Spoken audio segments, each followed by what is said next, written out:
Hey guys, Nick Kellar, Greg Brock, Atlas Premier Realty, coming to you with another video blog. Thanks for joining us.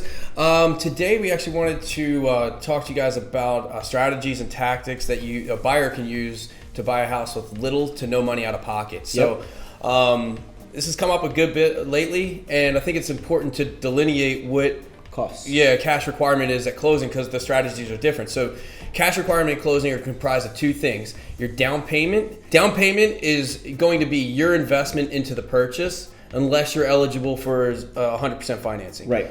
There's also closing costs. That's the second component of cash requirement at closing. And that comprises of what it costs you to buy the house. So you're talking lender fees, prepaids, which are things to build your escrow account, transfer taxes, title fees, and some other miscellaneous fees. So those closing expenses and down payment comprise of the cash requirement. That's what we're going to be referring to here. So starting with down payments, what are some strategies to minimize out-of-pocket expenses? Yeah, so there's a few options with zero down payment, and locally here in Carroll County, we're really lucky that we have a lot of areas that are eligible for USDA financing, which is a 0% down.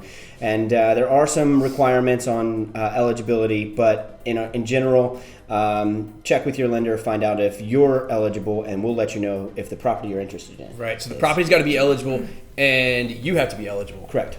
Secondly is VA financing. So just about anybody who's served in the military is eligible for a VA loan. Depends on how long you've served and some other requirements as to what you're eligible for. But again, speak with your lender, zero down in most of the cases. And lastly is some credit unions, specifically Navy Federal Credit Union does have a zero down program that will be not necessarily if you're a member of the service or a prior service member, that you can use the Navy Federal Credit Union for a zero down. Right.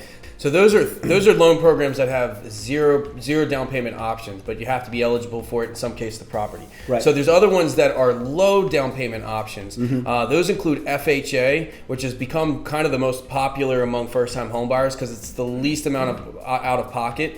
It's 3.5% of the purchase price. There's also, the second part of that is some conventional programs are as low as 3%, which is a little lower obviously than the FHA. Right.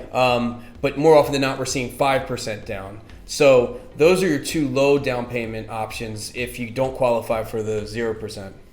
And then there's also programs out there to help with your down payment. Specifically in the area, we have DSELP and MMP, Maryland Mortgage Program, that will also help towards your down payment. And then the last option is for you to get a gift from your family member. There are some requirements in regards to that, but you just want to be upfront with your lender and they'll be able to tell you whether or not you're eligible for that. Right. So that takes care of the down payment program, but there's also closing expenses.